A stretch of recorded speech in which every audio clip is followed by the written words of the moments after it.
Okay, hello everybody. Good morning, good morning. If Or someone good saying evening, good afternoon. indeed, absolutely depends. Okay, so we need to check the microphone things. Does everyone Yep. hear us well? Can you hear me? Yeah, I can. Just drop a line into the chat box if everything is okay. Let's see.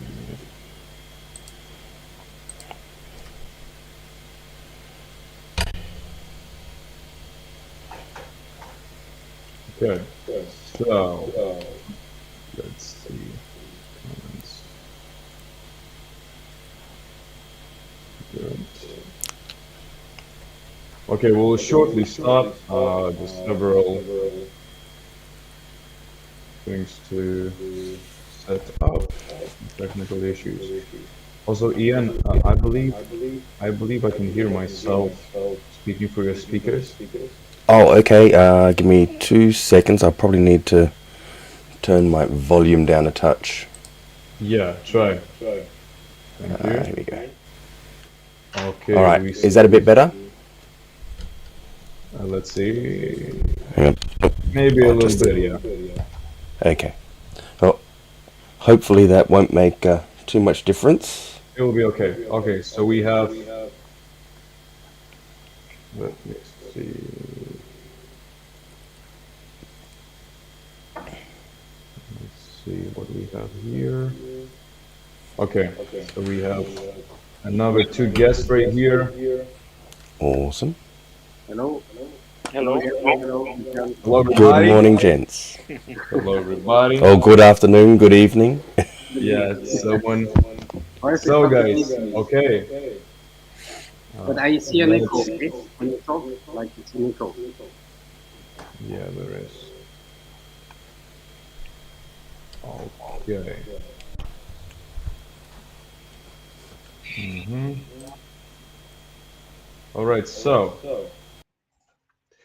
hello, everybody. This is time to start. Hello, and welcome to the Scalemodo webinar called "How to Scale Grow Companies in 2025."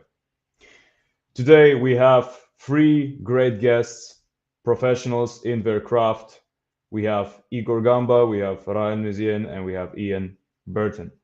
Right now, what I will do is I will ask our speakers to very shortly introduce themselves one by one, and then tell us what they will be speaking about tonight. So starting with Igor, I'm adding you to the stage. Everything see me?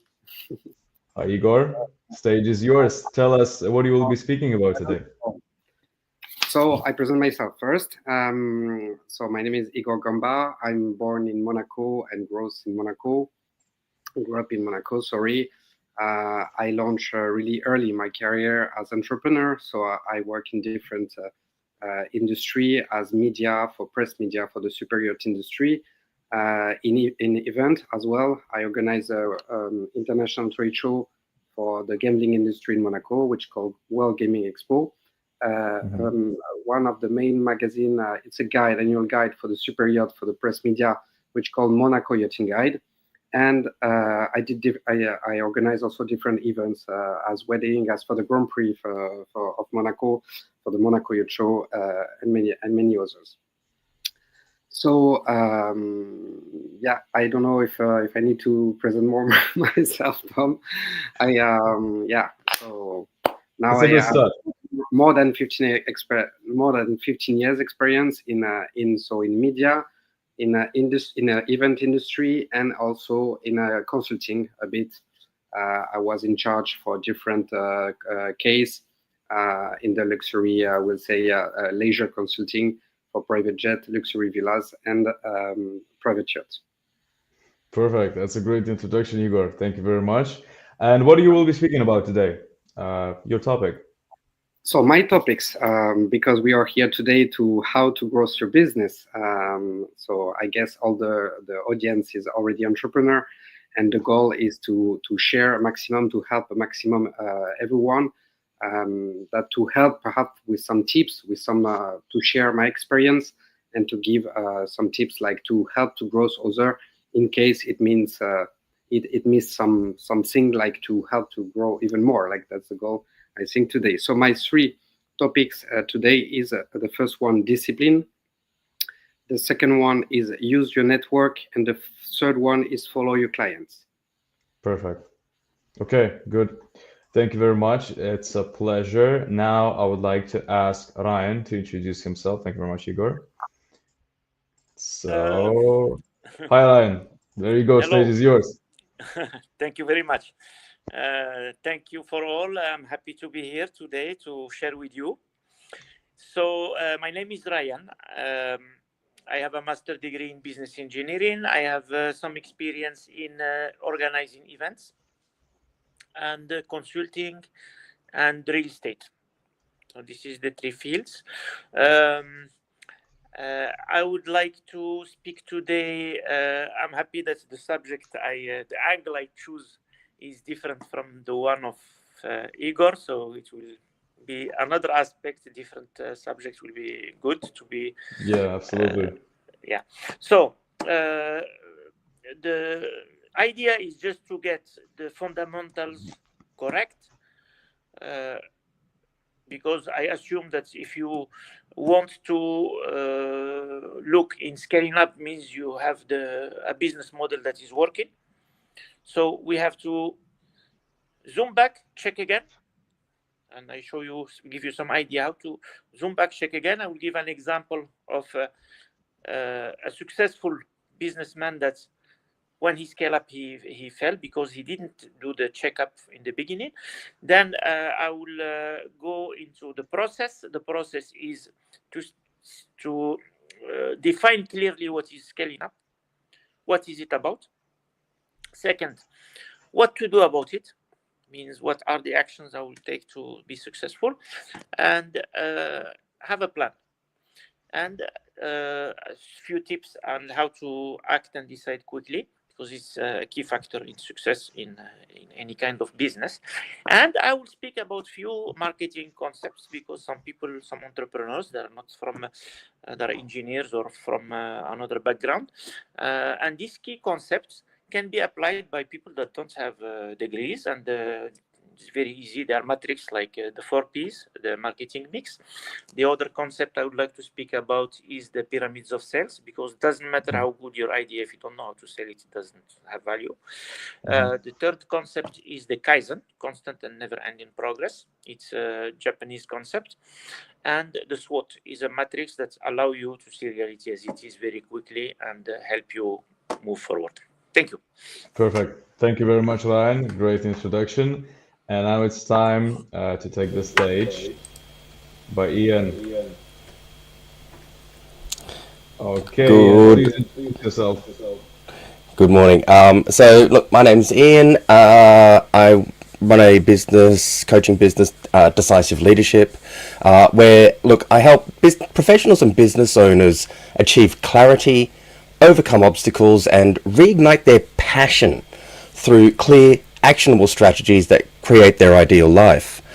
I actually started my professional career, funnily enough, in technology.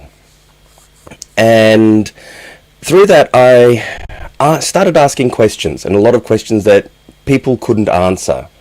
All the way from why are we doing this, in just asking people operationally, through to why are we doing this when it came to strategic projects, and never got a really good answer. So I went off and did study and all the rest of it, and I found along the way that somewhere between the top of the food chain, the directors, the business owners, the C-suite, the executive, all the way down to the shop floor, there was a disconnect. And now I work with people really to shorten that, to make sure that that disconnect doesn't happen. Okay, great. That's a great short intro. Thank you very much. Okay, then I think it is time to start the main part, which is presentations. So I will sorry. now. Tom, I did forget. There is a workbook for my section, Yes. If we can drop the link in the chat, actually I can drop the link in the chat, I think, for people to download. You can click on the QR code there, or head there.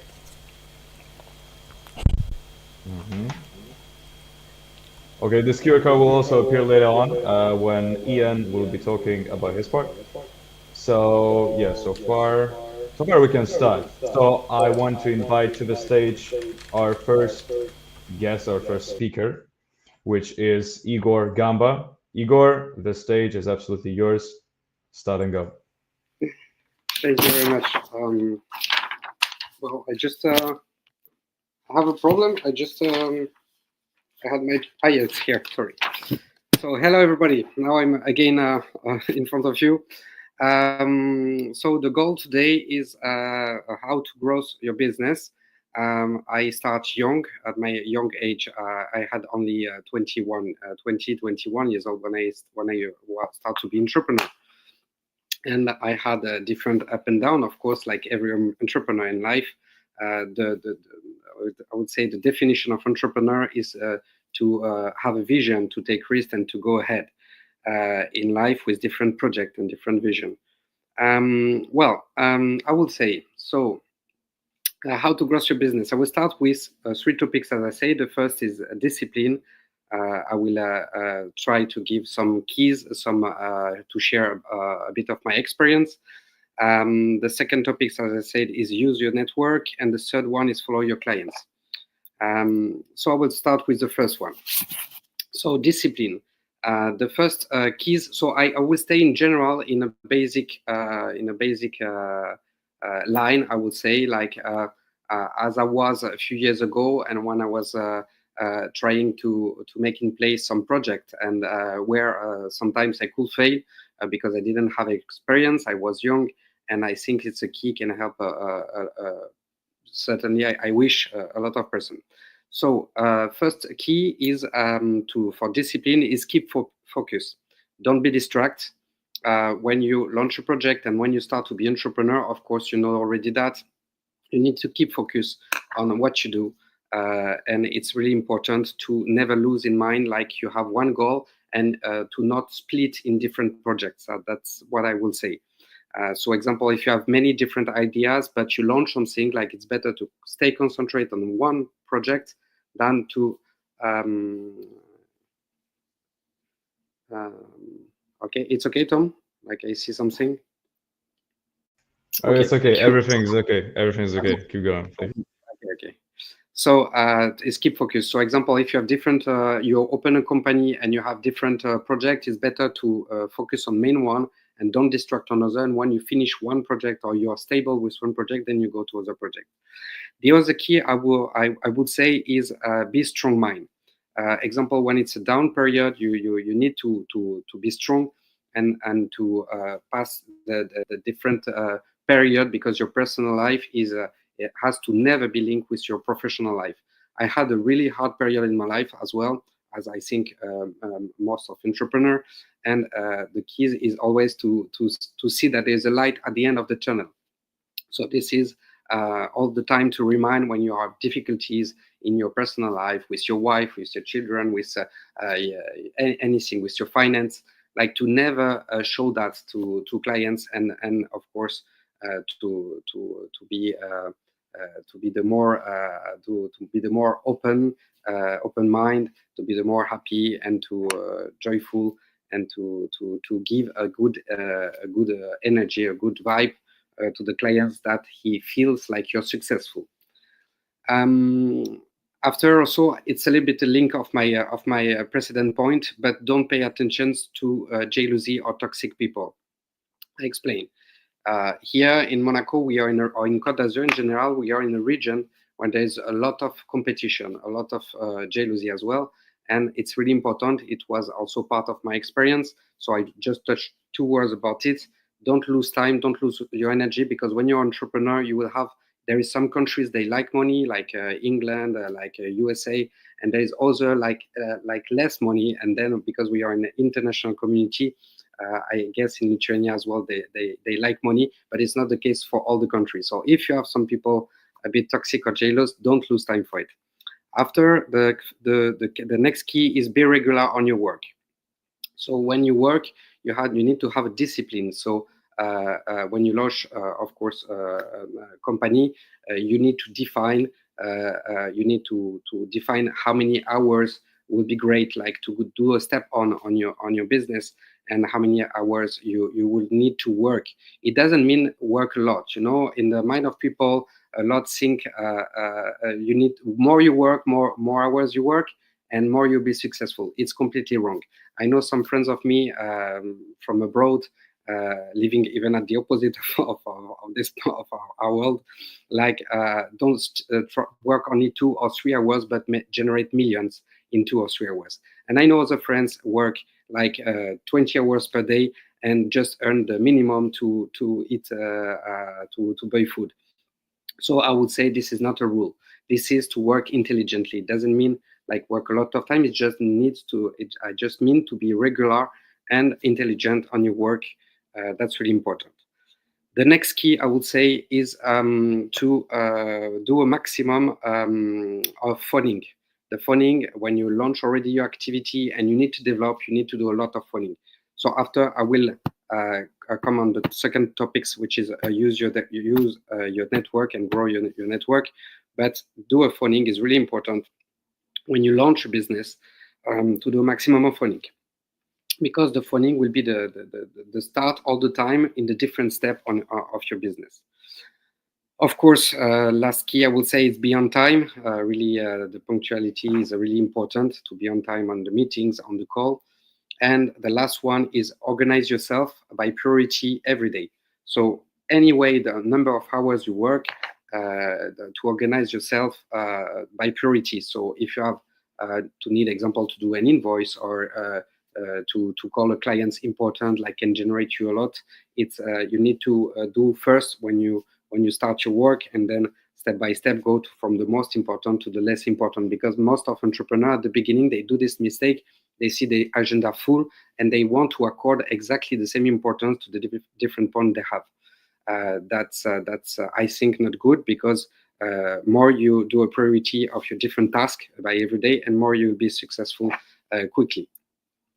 I try to. This is my first, the first topic. So discipline. I hope I said the maximum of things in few minutes. So I will go to the second topic, which is use and develop your network. So your network is the most important thing you can have. It's precious. So you need to cherish it all the time.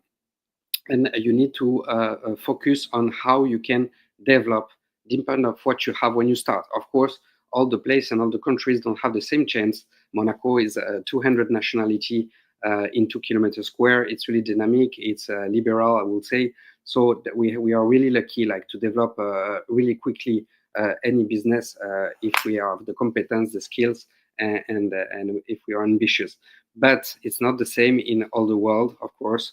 So when you have your basic network, like you want to launch a company, and you launch a company and you have a folder, you need to concentrate on it to develop it. So how to develop it? First, to do, of course, a database. I don't need to say it, but it's really important to remind everybody, like to not write here, business card here. No, to do a database in a folder. So you have folder online, and you have, of course, a folder offline like Excel. You can fill all the name of your clients, and a real folder like with name, first name, email, comments also where you stand with them, with different things like the website, where it come from, if it's come from you, if it's a friend present to you. That's important. The nationality, because different culture has different are used to work differently and have a different approach. Of course, if you work with Dubai, is not the same as you work with England. Is not the same as if you work with Brazil or with again USA. So different culture, so different approach. You need to keep in mind. It's important to have the best approach to understand the culture first. But create a database. Anyway, on each support you can have to start, all are good. is just some or more easy after to develop and to have a different range and different priority to prioritize the task, etc. There is some more competent than just an Excel frame. After, use all your network.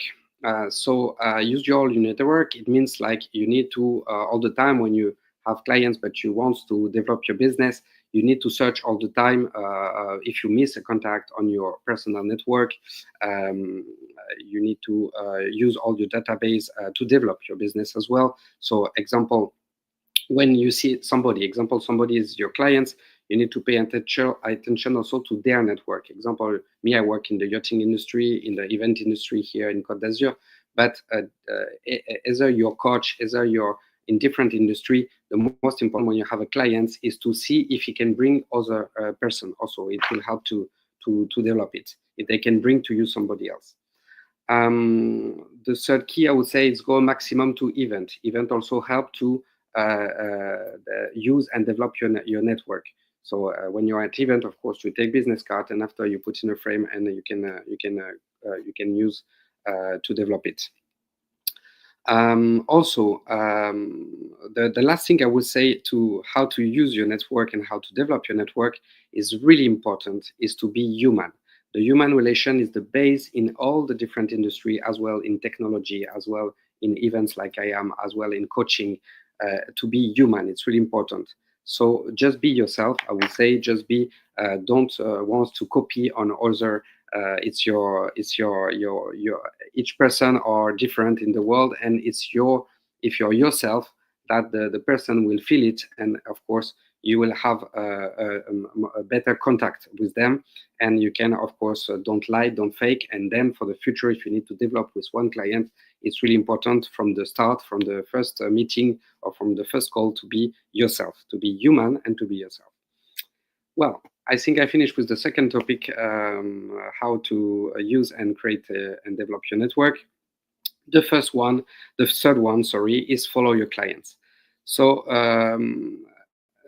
so when you have clients, think anyone can bring to you, as I said in the precedent topic, other clients if he's happy of your work. So and he will recommend you to others. So the most important is to of course cherish them. I will come back later on this point. There's different manner, but the most important is to follow your clients. So you need to take care of them, is what I mean. Like, so you can, example, invite them for lunch. You can bring them something for Christmas, or if you know, example, their birthday, or Christmas, when is the period. You need to cherish them in general. It's really important. It's your client. It's like your, not your children, but you need to take care as your eyes. Like, then the person will feel it, and of course it will help to develop a real relation with him, and certainly after he will help you as well. Also, what I say in follow clients, when I say cherish them, is help them in everything they need. Also, when you have a client, it's thanks to him, like you live and you have your company and you develop your network. But it can be something completely different of even the business. I will tell you an example in my life. I had a person was in charge of one of the biggest brand in the world, a luxury brand, and we worked together since 1 or 2 years. And one day, this person asked me, like, for their children, to introduce them, example, to an institution in Monaco for their children, for the sport, which is completely no link with the work I did. And after I was thanks for many years for it, it's completely changed how I approach. So sometimes it's not linked to the business, but when I say cherish, is cherish them, even if they ask if they ask you something completely different. It's never mind. If you take care of them, if you take care of their needs as well, then they will even make you work even more. And certainly help you also in different way. So I don't know the timing. I think I finished with all the 3 topics. I give the maximum of keys I can give in a few minutes. So Tom, if you're here, I have finished. I would say if somebody have any question for the audience, like on all what I said, to grow their business. Okay. Thank you very much, Igor. Actually, we have even two questions for you from the auditory. So Okay. I would like to highlight the first one, and I will read it out loud. The first one sounds like this. What's the biggest mistake you see businesses make when trying to scale too early? But it that's depend of everybody else. It makes me laugh because me, I did a lot of mistakes. You can imagine. I did a lot of mistakes. I think I'm the worst in the world. I start really young. I had only 20 years old. So imagine, when I launched my business, I was the sixth first man. I was still living at my mother's place. So imagine if I tell my intimate life. So the biggest mistake I did a lot. I think the biggest mistake when you start, but I say that because I was really young, so it will not be the same case for somebody, of course, 35 years old or 30 or 40 years old. Me, my best mistake was it was not a human relation because I was all my life spontaneous and human and generous, etc. My biggest mistake was on the finance. When I launched my business, I mix all the time the income, the spend, and my personal money. This is my mistake. I had only 20 years old. So when you generate, like never forget, like when you have 10,000 income, there is perhaps certainly 6,000 spent. It's a general maximum 35% margin you have in the company. So you have 7,000 spent. And after the 3,000, you never need to forget all you spend for your rent, for all the difference, the taxes, etc. And then after perhaps in your pocket, it rests only 2,000. And in this 2,000, then you can do what you want. If you want to spend, like I did at 20 years old, to have fun with my friends and travel and enjoy, of course, at 20 years old, I think everybody can understand. But if you have 40 years old, of course, you think of something else. So you need to take a part to put a part of this even 2,000 to put or in investment for trading or for something else, or in the side, like to build and develop on purpose your business. The goal in business, I would say, is to reduce year by year the energy and the timing you put, and to generate even more. So this is the goal. So example, after 8 years, you should spend only 10% of your time on the business you launched 10 years ago, and then you have 90% of your time to create another business. So my biggest mistake, I would say, is to all the time be nearly at zero, because I generate 10,000 and I spend 4,000 and etc. in a row, like a circle for a few years, for when I was young. I would say from 20 to 26. But that's it. Okay. Okay. That's my Okay, good. Thank you. And we have another question for you, highlighting right now. When is the right time to focus on automation, and how much is too much too soon? Wait, for the precedent question, I need to finish one thing really important also, is don't be naive. Okay. Don't be naive. The second biggest mistake I would say is to be naive on the world. The world is not kind, and when somebody somebody strong say to you yes for a different project, if it's an international project, for example, it doesn't mean yes.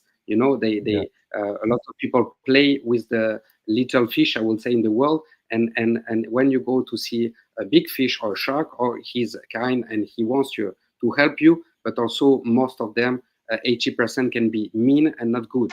And you need to be not naive and really understand. Also, this was also a big mistake when I was young, because I was a bit naive, and that's to remind to others wants to develop their network, to all the time think and see if it's a real reply from somebody you need help, if he really wants to help you, if he give you the good advice, or if it's the opposite of information and he wants to put you on the side. So be really coherent on the reply and on the attitude of the one you ask help, or you need to develop your network. Okay. Okay. Thank you. Thank you.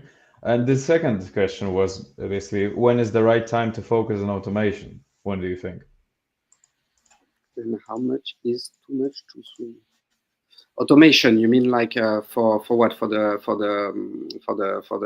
clients, for the network, for what? Like to develop automation for what? Let me see. I think Okay. I think yeah, it's So about there, automation pretty much. So basically, CRM, getting CRM. more free time. Yes, CRM. So there's never too soon. It can be only too late. I would say from the beginning. After you can change of platform, you can develop differently. After you will learn how to use CRM, which is really important. But there is no time I would advise to do from the beginning. Of course, to do an automation from the beginning, it can only help. It's never too late. But the sooner you do, the better you can develop your business easily. Good. And also, we have one more question to you, a third one.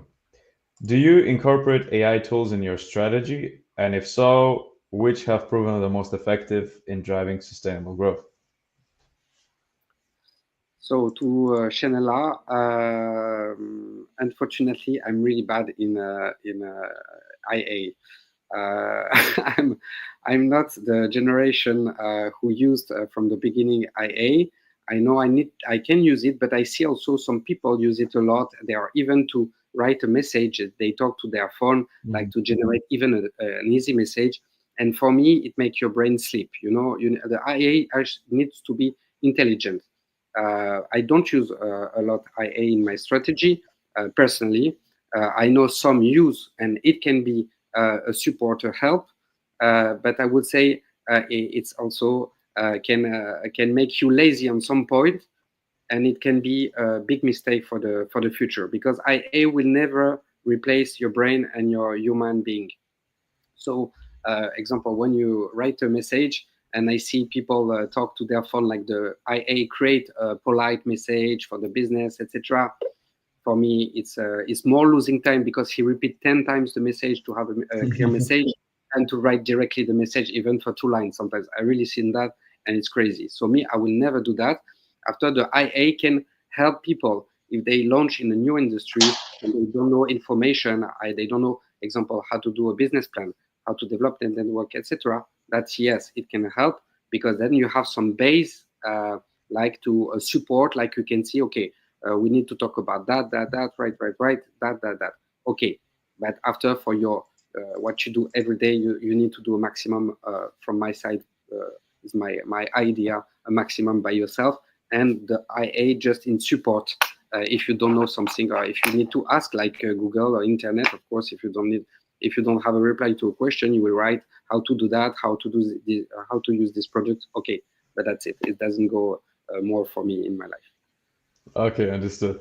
Okay, Igor, thank you very much for your presentation and speech. We appreciate that a lot. And yeah, so thank you very much again. And Thanks to you too. Thanks. Yeah, thank you.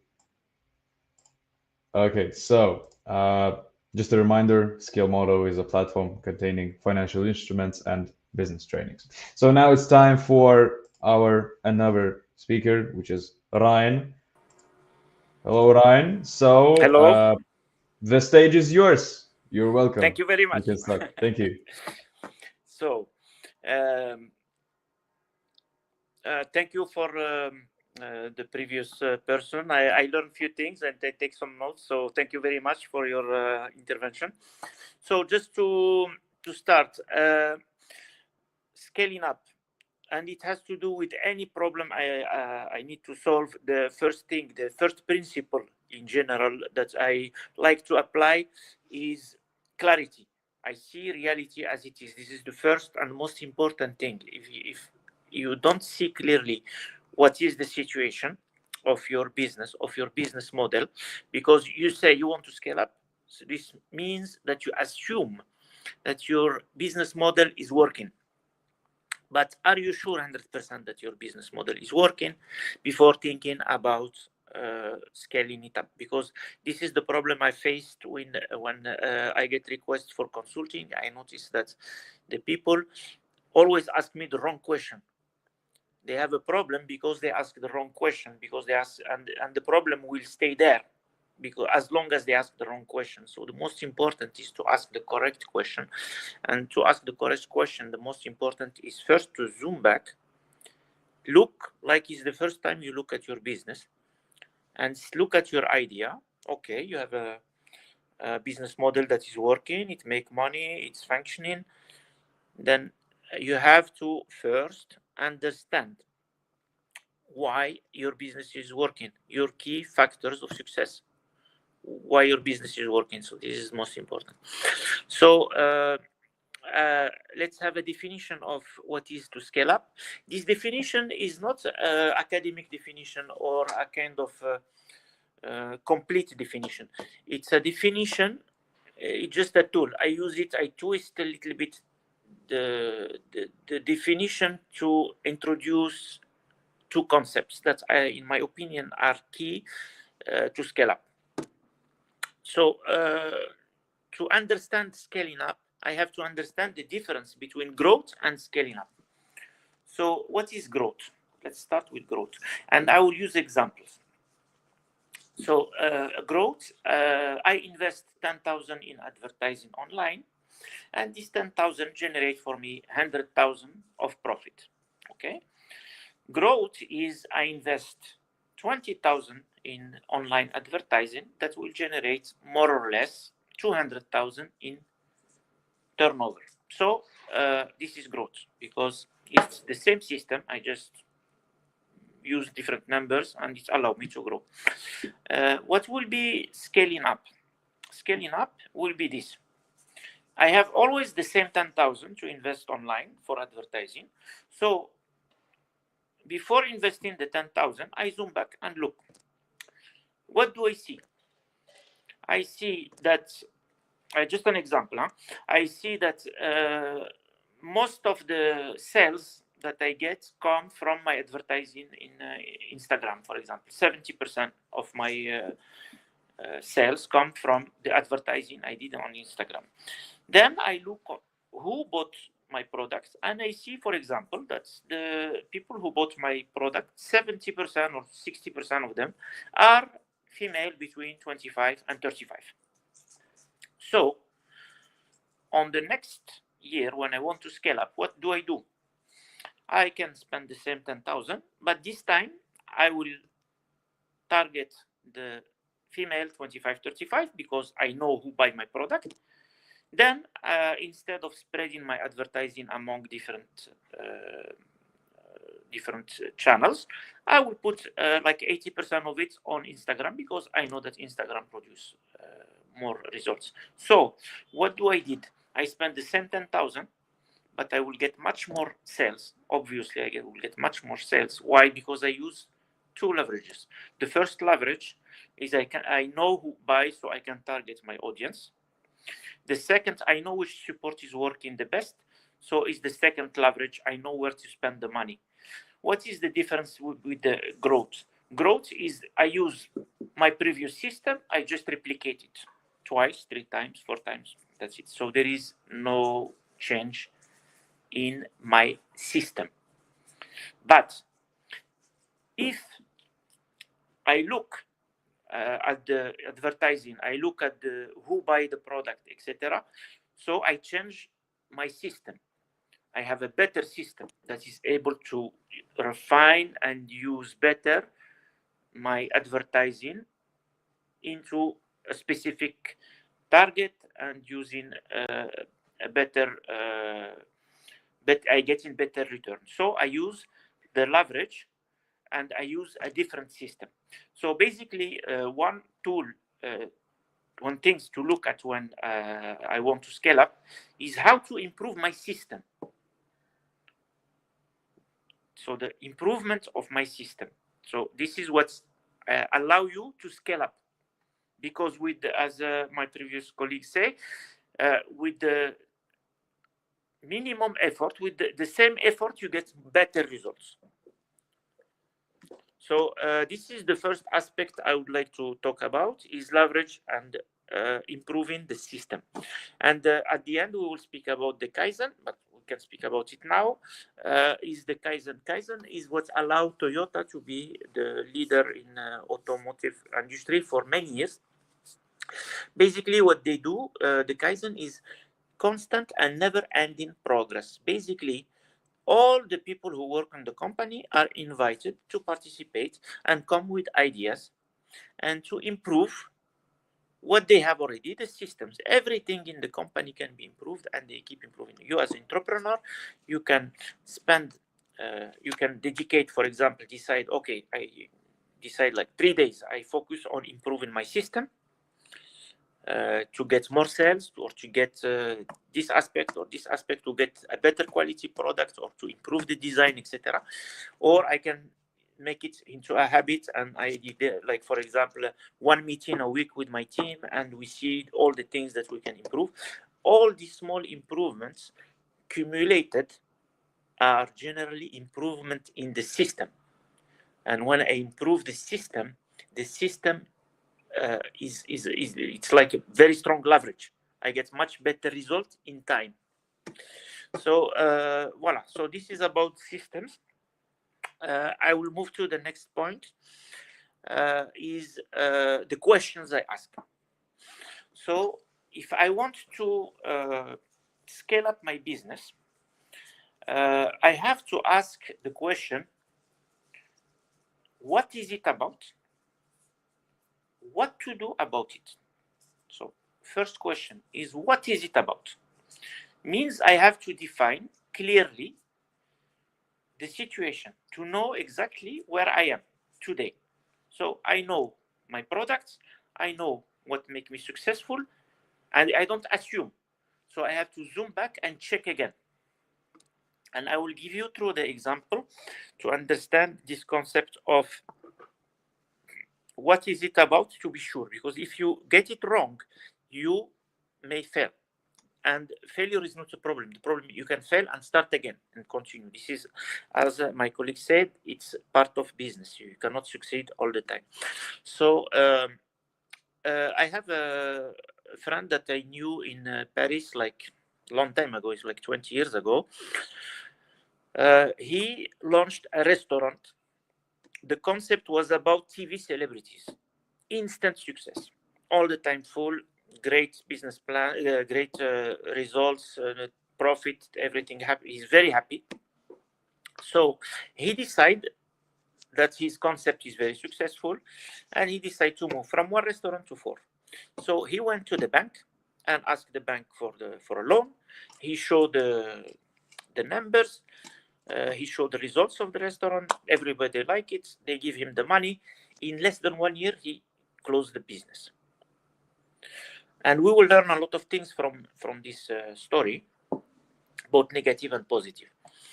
So why he closed so fast? Because he made the wrong assumptions. His business model was working, but he didn't know why it is working. He was thinking that the people love the TV concept, and they come there because of TV concept. Then when his business didn't work, he did the work finally, and he understood that, okay, the first restaurant, it was on a perfect location with a lot of office business. The food was like fast food and a lot of offices, so people can come, eat fast, the food was good, and they can go back to work. So what was the key factors of success? It was the food, it was fast, can deliver fast, and it was in a good location where there was a lot of employees that come from offices to eat. But it was not about TV. People didn't care about TV. So if he did the research in advance and understand what are his key factors of success, he could have replicated correctly. Means the 3 other restaurants, he would have chosen the restaurants that are on a prime location where there was a lot of offices, and it would have worked. So that's why it's important to zoom back and double check again what make you successful. It's very important. Also, you can check competition, and then you can use here this matrix I told you, the SWOT matrix: strengths, weaknesses, opportunities, and threats. You can find on the internet. It's very easy to use. So it's just a matrix for places where you can write what are my strengths, but don't assume, double check again. What are my weaknesses? Because each time you move from level to level, because as you grow your business, you will scale up multiple times. And each time you remember, is not you double your volume. What you do, your system improve, and the improvement of your system allow you to be more profitable, make more money, etc., and grow. So it's improvements of system. So between two levels of growth, of scaling up, the skills that you have to master to move to the next level keep changing. To start a business, you have to have the skill to be able to do everything, because you have to work alone. You have to go run to an office, get this, get that, get the suppliers, get the things together and start. This is first level. Second level, your business model is working. You need to recruit people. Then the skill will change, because at next level, you have to be able to manage, motivate, train your employees. If you don't know, you will struggle. Then on the next level, when you have to manage maybe 20 people, the skill again change, and you need much more structure, etc. And you don't need to master every skill. Before scaling up, you need to know what kind of skill you need for the next level. And sometimes you have to learn by yourself when it's easy and when it fits your personality. And sometimes it doesn't fit your personality, you cannot do it. And you have to hire the person or external consultant that can do the job for you. So always surround yourself with people that will compensate for the skills you don't have when you move from a level to another. So this is about. So I introduced here few concepts, including the skill.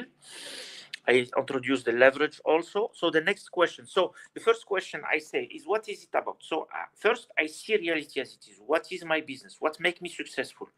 What competition is doing? I observe the market, because sometimes the regulation change. Sometimes there is a new competitor coming. So I have to have a good situational awareness. It's very important. I take the time to do it correctly and see things correctly. So when it's done, I know the second point.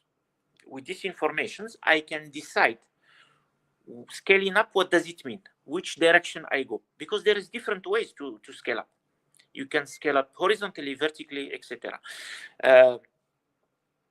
So I decide to scale up in this direction, for example. I decide to scale up.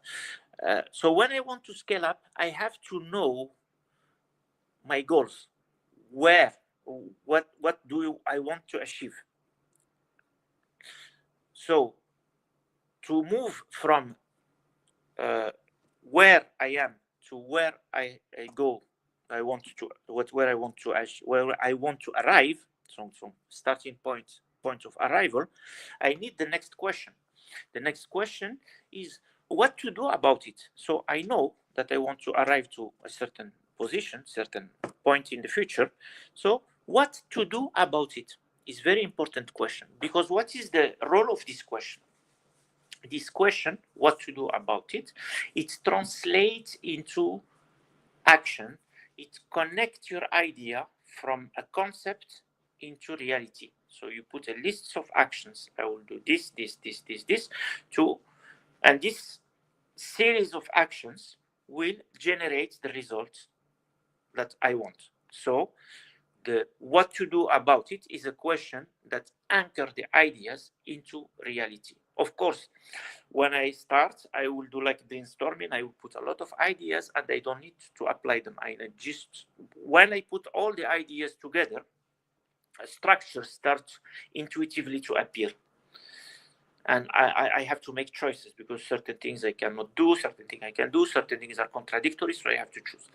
So, but in general, when I put what to do about it, I have a lot of ideas. So I have to structure these ideas into the next step, which is a plan. What is the purpose of a plan? So I see reality as it is. I saw where I am. I say where I want to go. The next step is I see exactly what I have to do to reach my goal. The next step is to put them into a plan, and the plan is the time frame that allow me to go from point E to point Z, going through B, C, D, etc. And the purpose of a plan is to put deadlines, because deadlines are very important to give me a rhythm. You know, when I run, is a rhythm.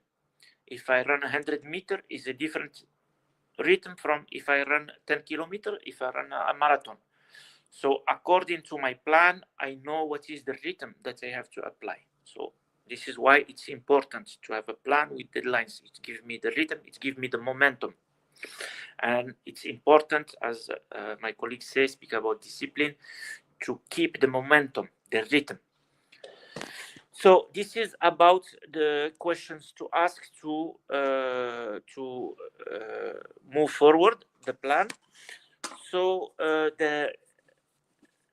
how to be able to respect the deadlines. So that we set up, okay, we set up a plan, we know where we start, we know where we want to go, we know the actions we have to do, and we have a plan from A to Z, and we put deadline.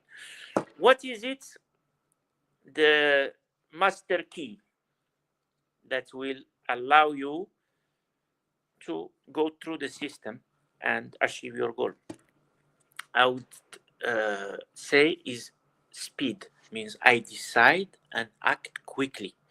I decide, I act quickly means I'm not afraid of making mistakes. I trust it's part of the system. Part of the system to make mistakes. It's just I decide, I do this, I act, because why? Because my learning curve will be much higher than if I do mistakes. I decide, act, then I have a feedback. Doesn't work. Then start again, and another action, etc. Then if I take a lot of time to decide and act, my learning curve will be much slower. So I will learn much less in a period of time if I take a lot of time to decide than when I decide and act quickly. This is like very, very important key. And it's fine to do mistakes.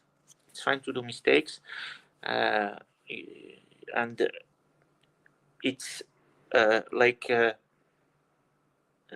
what is a master and an apprentice? The apprentice didn't do mistakes, and the master did a lot of mistakes.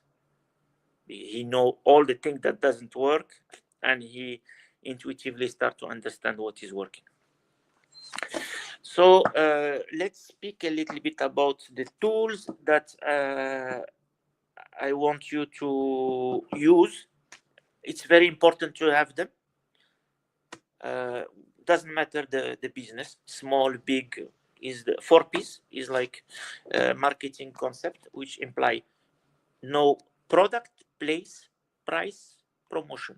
You have 4 elements that characterize, like 4 dimensions that characterize a product, and they have to be coherent. They have to be like the legs of a chair. If they are coherent, your business will work.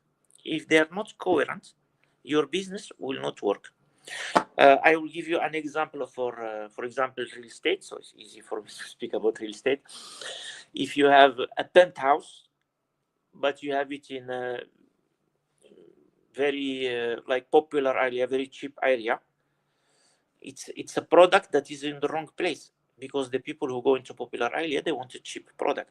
So to have a penthouse there doesn't make any sense, and you will not sell it. If you buy, doesn't matter how cheap you buy it, if you want to renovate, resell, you will never resell, because the people who buy penthouse don't be in this area, and the people who are in this area don't want to lose money on terrace and pay money on terrace. They want living space.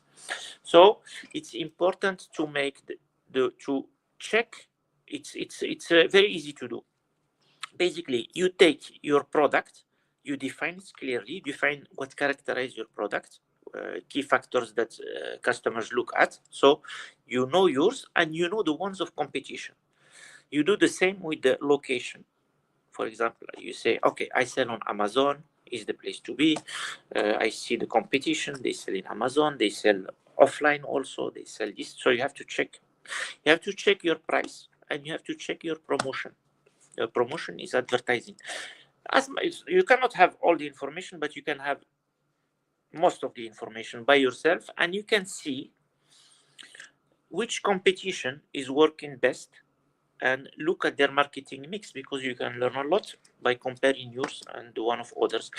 The other aspect to look at is an exercise that you can do also by yourself, is strengths, weaknesses, opportunities, and threats. Exactly, the strengths is, I look, for example, I have a highly desirable product. This is my strength. My weakness can be, for example, I sell only offline, so I have limited access to customers because I know my product is highly desirable, but not many people see it. So the opportunity is, my product is highly desirable. Okay, the opportunity is to go on internet and start to sell. The threat is my product is not, can be, for example, is not patentable. So I can put it online and can be very quickly copied, and somebody will take the lead because he is more experienced or he's bigger, or etc., etc. So you see, the SWOT is an excellent tool to understand the situation and decide quickly and move forward. The last tool I will speak about, because we speak already about Kaizen, is the pyramids of sale. Doesn't matter how good your idea, doesn't matter how good your business, the most important is to know how to sell.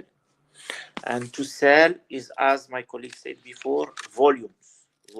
It's a pyramid. You need, at the base of the pyramid, you need volumes. Means you need to make a lot of calls, or a lot of emails, or a lot of advertising, because this volume will allow you, because when you look for customers, you will have automatically a percentage of no's. Normally is big. That's why it's a pyramid. The base is I contact a lot of people.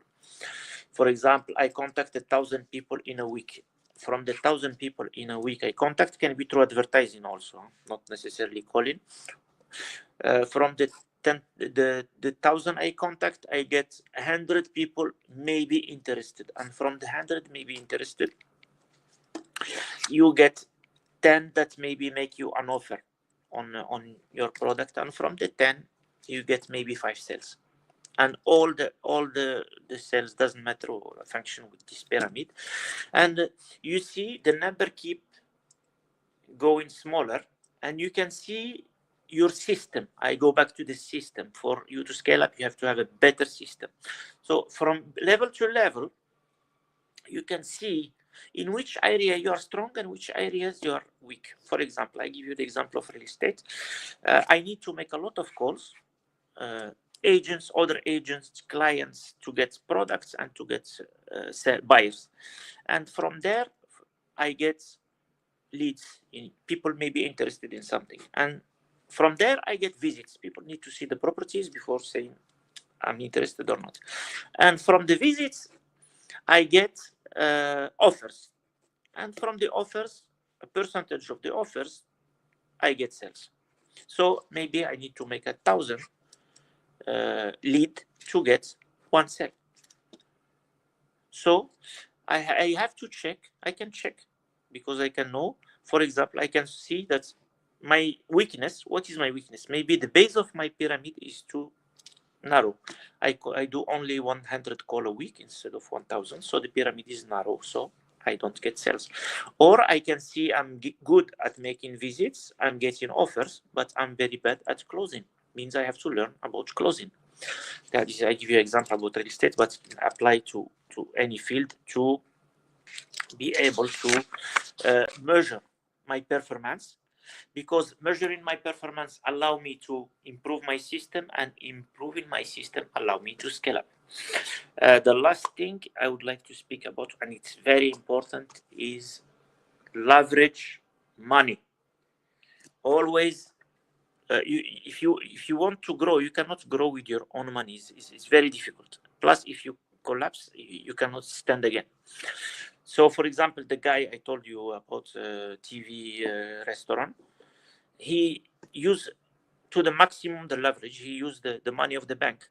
So when he collapsed, he just bankrupt, and he still have money, and he can start again. If he used his private money, he will be dead, finished. He cannot start again. And if he succeed, it's good. It's better to have 20% of 1 million than to have 100% of 50,000. So it's very important to always use private equity or use banks. So it's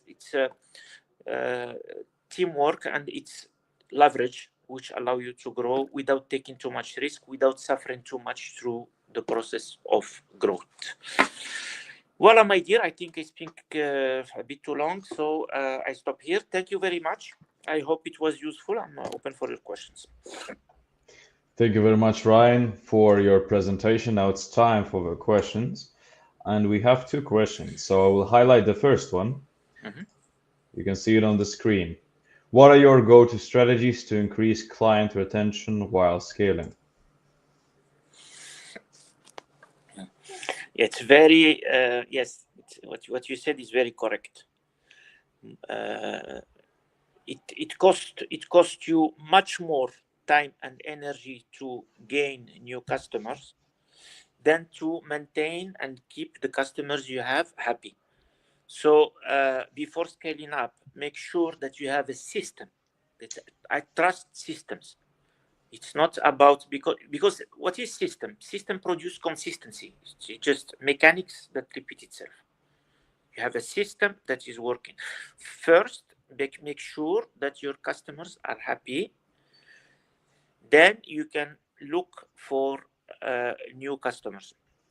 What are you going to go to strategy to increase client retention while scaling up? So as I told you, systems. Have a system. Make sure after sales service is done correctly. If you deliver quickly.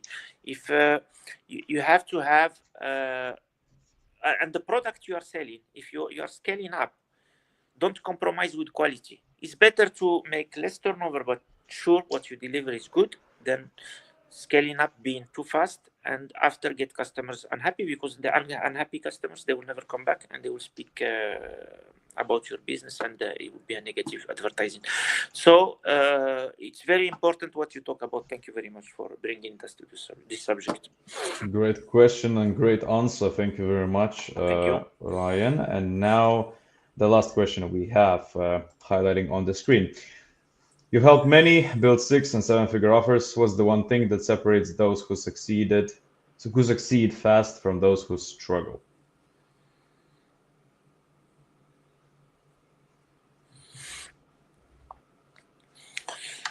You see, you use the word fast. You succeed fast. The best way to fail is to succeed fast. Try to succeed fast. Get the fundamentals correct. Get systems. This is the most important. And I think the one who succeed is the people who are able to see reality as it is. These people who are able to look at their business and say, okay, my product is not so good, or okay, my logistic is medium and need to be improved. Look, the competition, they are always, they have a good situational awareness. They know where they are. They know competition where it is. They know exactly why people buy their products. It's very important to know where you are. The second thing that bring struggle is how to phrase it. I try to look for an example. Trying to grow too fast. Like you see the guy I give you with the restaurant, what he did, he jumped into 4 restaurants. So he should have done 2, then 3, and progressive. So when you grow progressively, you are able to check again. For example, the first restaurant work, he do a second restaurant, he will see it doesn't work. So it gives him the insight. He can go back and say, okay, this doesn't work. So he will understand why it's not working. He can adjust and he can move forward. The other thing that at the end of the day make a difference between a person who is highly successful and the one that is not successful in time is the people who use leverage and the one that doesn't use leverage. Okay, great. Thank you very much for answer. Andres says thank you. So thank you very much for the presentation. Yeah, and okay, it's time to move forward. Thank you very much again. Let's move. Yeah, there's no any other questions. I just want to bring back Igor, our first speaker, to the stage for 2 minutes. He has a little announcement to make. Hello, Igor, again. You're on the stage right now. And the stage is yours for like 2 minutes, okay? Okay, no, it's quickly. Just I forget because I organized for the GP of Monaco, Grand Prix of Monaco Formula One, which is approaching. We have wonderful terrace. When I said in my precedent, my topics like use the network, you're part also of the network, and there is an opportunity. We organize wonderful terrace on the starting line with all the F1. We see really well with a VIP service and catering and food and open bar all the day, plus coaches, car, stay, flight, etc. If you want any further information, I can't write on the general comment. It's only in, because I'm not connected. So Tom will write my email and my mobile. And please don't hesitate to send me a private message if you want to assist for the Formula One Grand Prix. I will be really glad and happy to welcome you in Monaco. That's it. That's what I wanted to say. Thank you very much, Igor. Thank you. Okay, thank you very much. Yeah, so I've put the contacts in the general comment section, email and phone number. So if anyone is around Monaco at the time of Formula One, contact Igor and he'll make sure you'll get the best experience possible.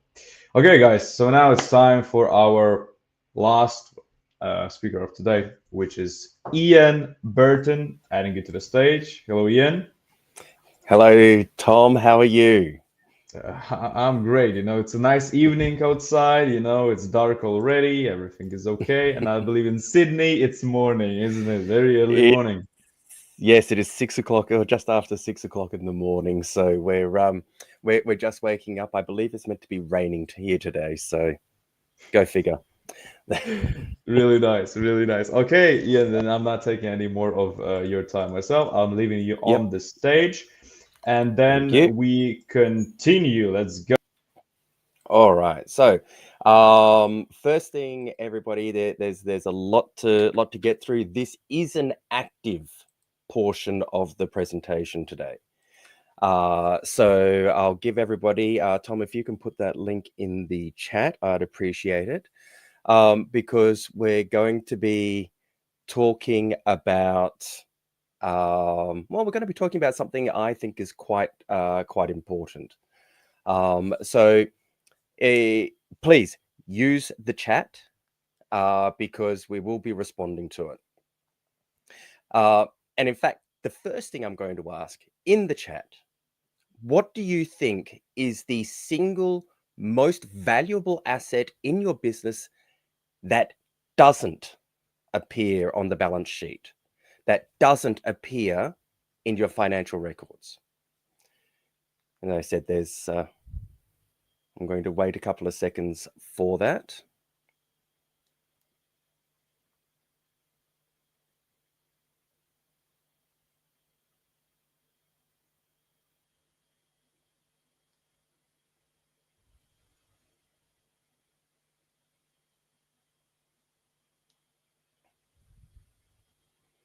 There seems to be a rather large delay in between me talking and people being able to respond. Oh, okay.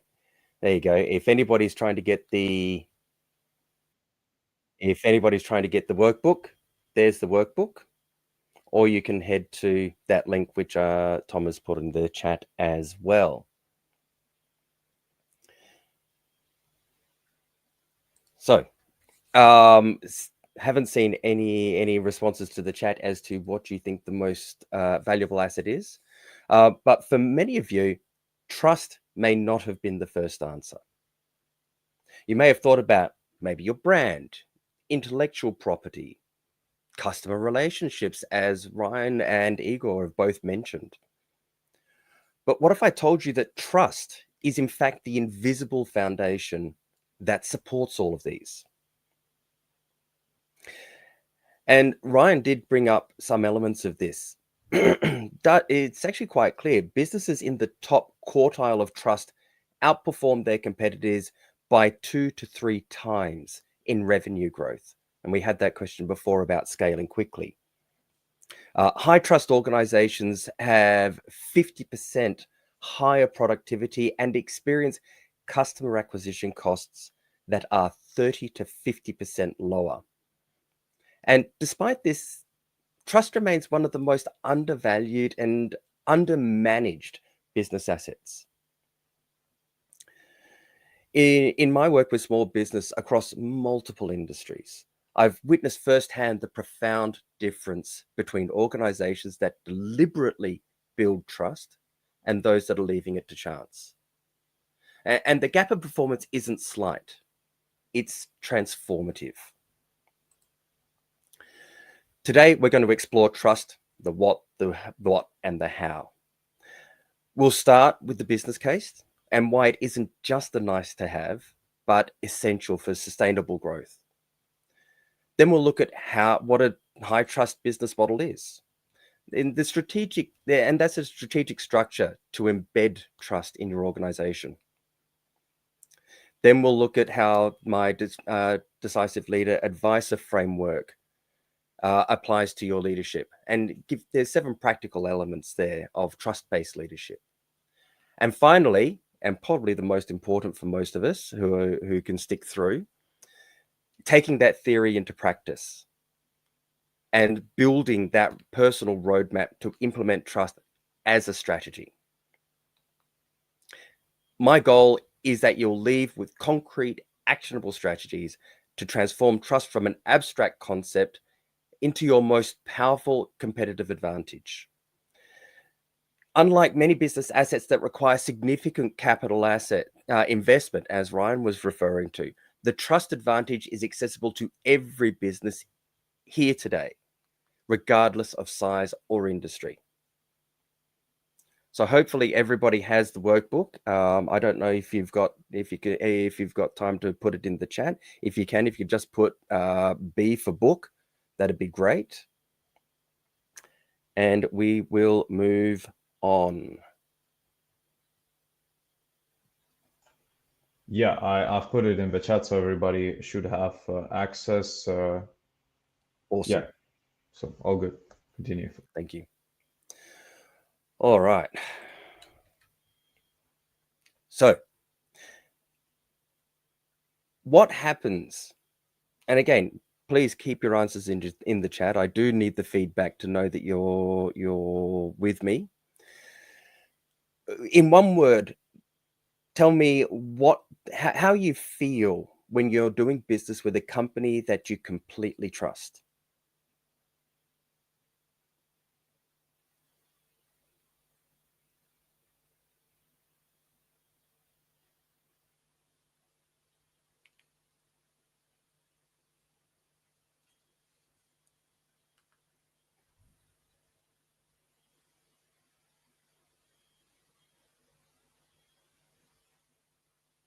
And there's still a bit of a lag there, so this must be about a 2-minute delay.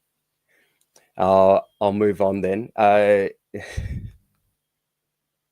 Look, the emotions that you feel directly, the emotions that you feel when you're doing business with a company that you trust versus a company that you don't trust, they do actually translate directly to business results. So going back to the data, high trust businesses outperform their low trust competitors.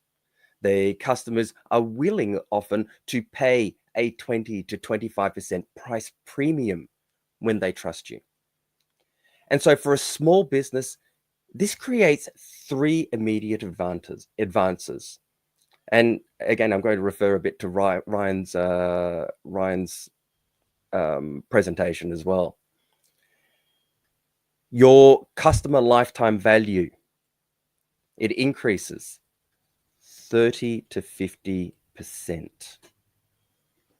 Now imagine if just by having trust, every customer you have today is worth 50% more. Your employee productivity can jump by up to 50% as well. So not only can you do more with the same resources, as Ryan referred to, having the better systems, having the feedback loops, each customer is now able to be more valuable. And your decision making, it accelerates by up to 60%. So you can react faster. Now just think about what just these 3 metrics would do for your business. Hey, even a 20% improvement across these areas would transform most businesses' growth directory.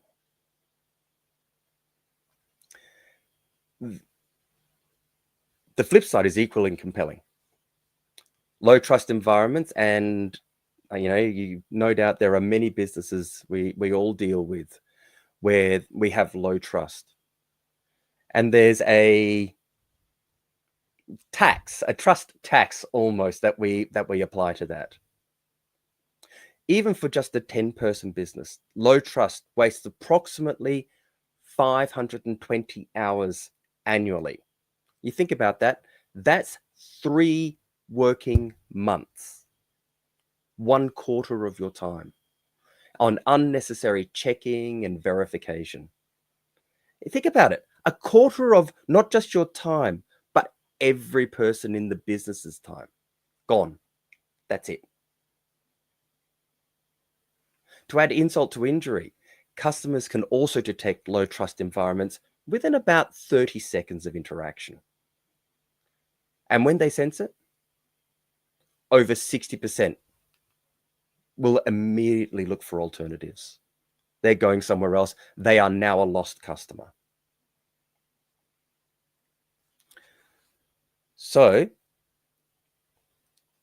60% lost customers.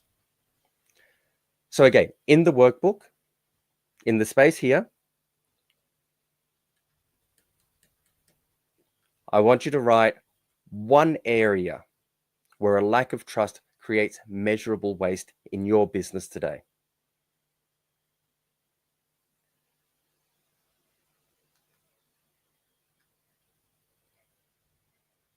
I'll give you a few more seconds to do that. There's good news here though. You have a natural trust advantage. And again, the research shows 71% of customers will trust a small business more than a large corporation.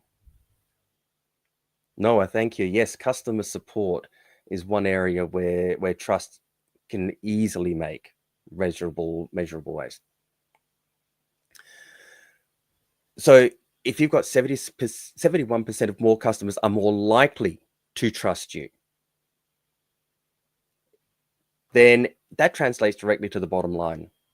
And the small businesses with high trust scores receive 3 to 4 times higher valuation multiples in the market. And that translates to your ability to access funds, as Ryan was talking about, for scaling. So, a question for everybody in the chat. Again, please, answers in the chat. Put a Y for yes or an N for no if you currently measure trust. And generally when I do this, it's mostly N's. Most businesses don't measure their most valuable asset. Yes, you do. Well, Noah, congratulations. Well done. That's excellent.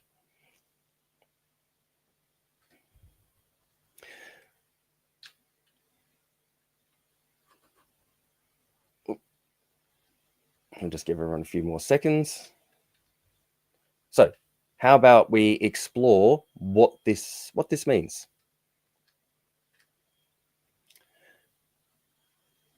So let's examine a little bit of how to intentionally architect trust into the DNA of your organization. Small businesses actually have a significant advantage when it comes to building trust.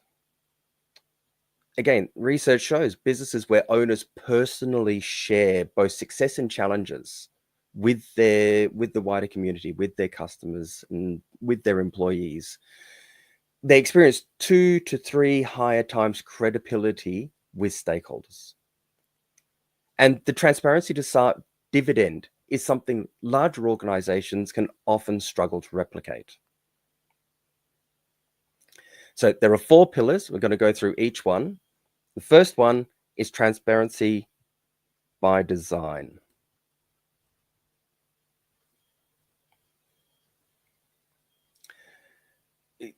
And here is we're talking about the trust begins with strategic openness, determining what to share and when. And I'm not talking about indiscriminate disclosure here, but rather developing a spectrum, whether it's full transparency for investors, key partners, and so on, regarding, say, financial health, whether it's guided transparency with employees, for example, for strategic direction. It might be contextual transparency with customers around pricing, value, and ethical transparency with the community regarding the impact of what you're doing. So in the workbook, again, circle that stakeholder group where you believe, or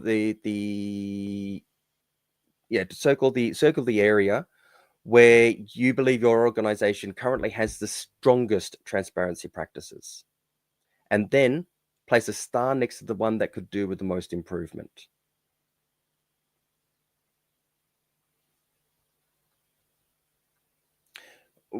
When making transparency decisions, you need to ask yourself in this equation, will sharing this information build or erode trust?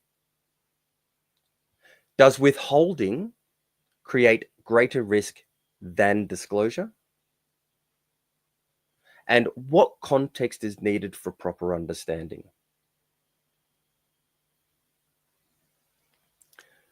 So when we're doing this, we can use a matrix. And we can have on the vertical axis here, for example, we can have the value, the trust building value. And on the horizontal, we might have the risk of disclosure. And again, low to high. So with that, in the top left corner, we would have share with context. Okay, where it's high value, low risk. Just share it. In the top right here, we might share with caution, because the risk of disclosure, there might be some organizational risk.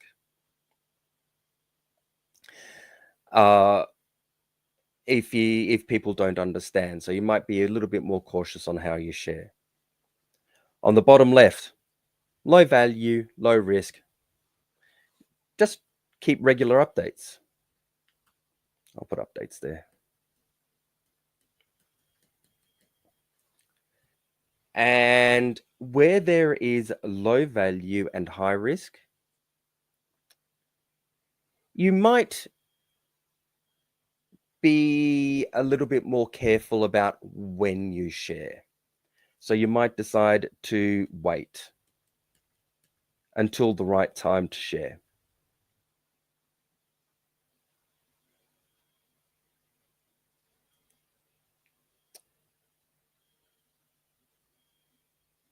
The second pillar is making sure you have the accountability structures.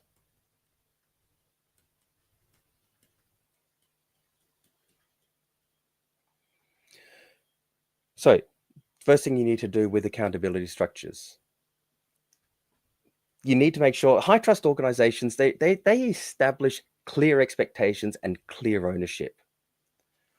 So the first thing they need to do is make sure they've got documented successes of definitions with outcome metrics, not just activities. So not just having a process document, but having a purpose for the process document. Making sure that you have a single point accountability and collaborative execution. And the reason for a single point is that you wind up with, you avoid the situation where it's their fault, not my fault. Somebody who is a single point of accountability with the ability to actually influence that outcome is critical. Making sure you have your feedback pathways clearly defined and direct, so that you don't have the he said, she said elements. You don't have one person going one way, another person coming another way, and you wind up with different stories in the middle. And then finally, making sure that your targets are a stretch, they're a challenge, they might be a bit tricky, but they're also achievable.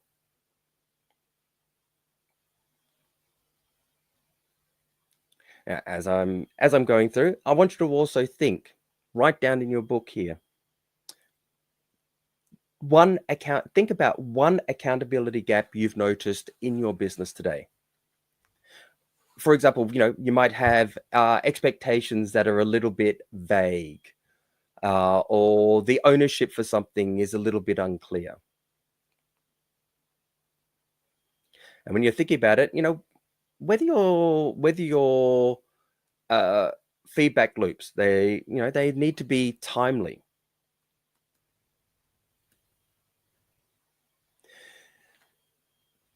So there you might say that there's a 24, 48, 72-hour rule. For example, it might be, some things you can afford even a little bit longer. Some things you might need, hourly feedback. They need to also be specific. And when you're talking about feedback externally, maybe specific, when you're thinking about it, specific is a continuum. Some things you want to be very clear on. Other things you want to inform people without necessarily going into every single detail. Any feedback needs to be actionable. Because if you're not able to do something with it, it's useless. Similar to what Ryane said, actually. He mentioned about making sure that things could be actionable. And you need to make sure that everything is balanced. So making sure that your feedback both reinforces and can be directed appropriately. And so you wind up being able to say, well, you've got the 4 areas of time versus, especially time versus specificity.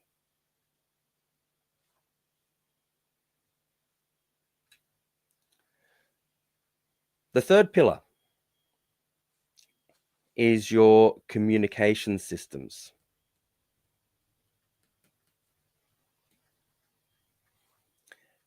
So trust requires more than just information sharing. It also demands meaning making. So there's a difference between just talking and saying lots of words. And we hear this, we often hear this with politicians. They will say lots of words without actually conveying any information. So when you're doing this for your business, making sure that you have that information sharing, making sure that there's meaning behind it.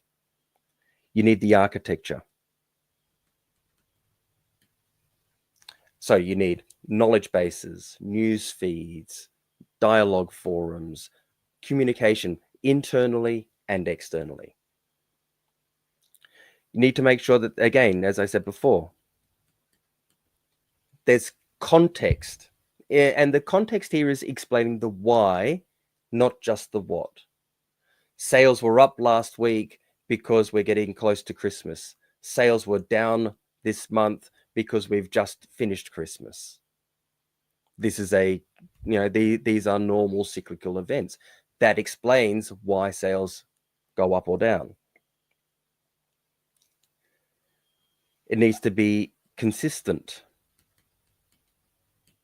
And consistent here is more in terms of the cadences, in terms of how often, whether it's daily synchronization, weekly reviews, monthly learnings, and quarterly direction setting.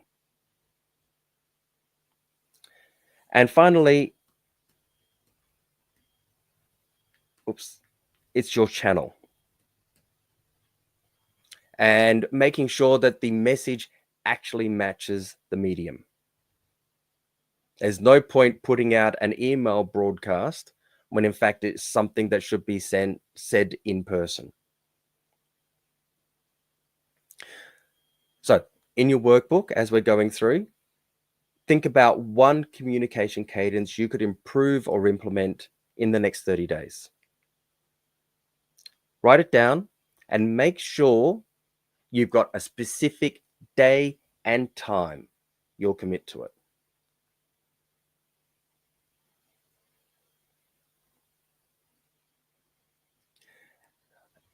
And something to remember in this, difficult conversations are actually trust-building opportunities when handled correctly. So whether that is difficult conversation with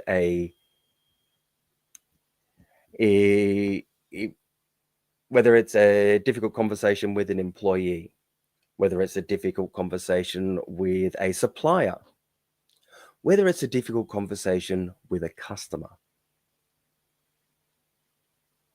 And there's a really you need to make sure that you have a framework that is, you've got to make sure you have preparation. So that's your facts, your data, stories, and including stories, including feelings, including needs, desired outcomes. This is all the data. And once you have that data collected, it allows you to release some of the natural emotions. When you're delivering your communication, making sure that you remember to be direct and respectful.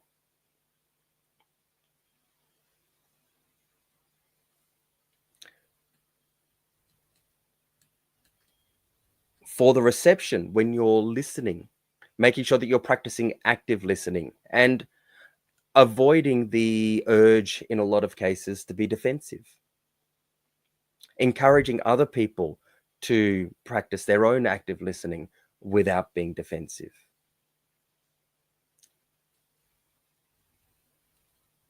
And finally, the resolution, focusing on the mutual purpose, the mutual desired outcomes. And they all form a cycle.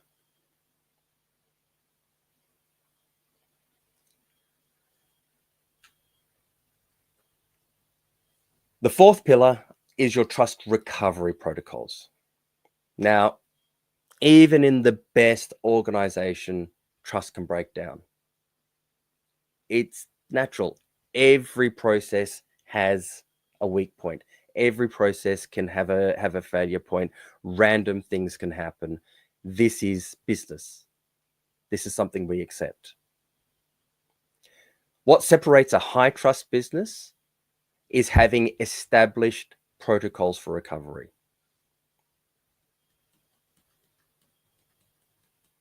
In fact, I'll write that down there.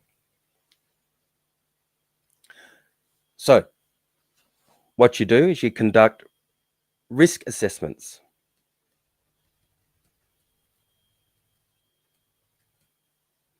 risk assessments to identify those vulnerability points. You can implement the 5R trust restoration process, which is recognize, responsibility,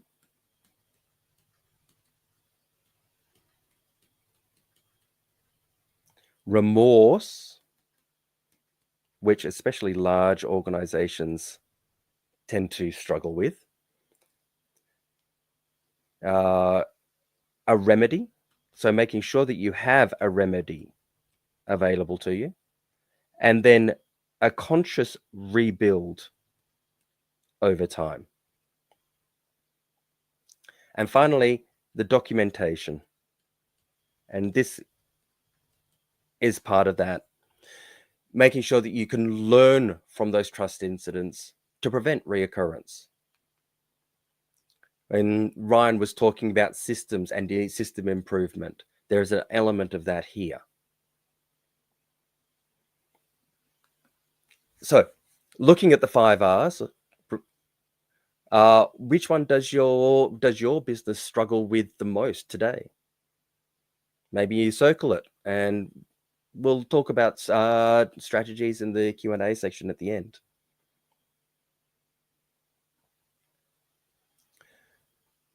So, designing a high trust business isn't about perfection. This is something to remember. It's about intentionality. It's about being intentional. By designing transparency, accountability, communication, and recovery into your business practices, you can create the environment where trust can flourish. And before we move on, while I'm carrying on here, take a moment to identify your trust priority. Which of the 4 pillars? Is it design? Is it accountability? Is it communication? Or is it recovery? Which represents your most critical opportunity? Make a note in the workbook here and think about one specific action you'll take in the next 7 days.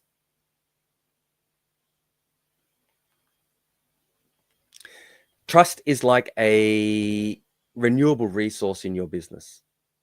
It can be depleted through neglect or intentionally cultivated through consistent practices.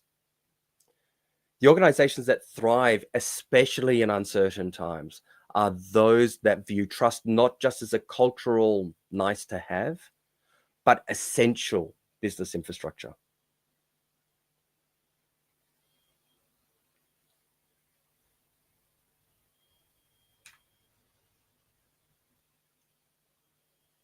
What have I done here? I've missed a page. Bear with me. Tom, how are we going here? While I'm finding my page.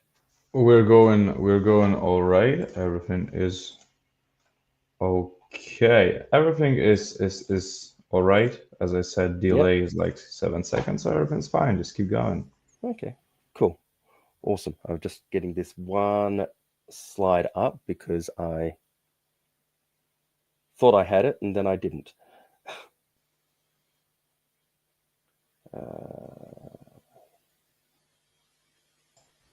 It's all right. It's okay. In the meantime, just reminding that you're all welcome to write questions in the comment section.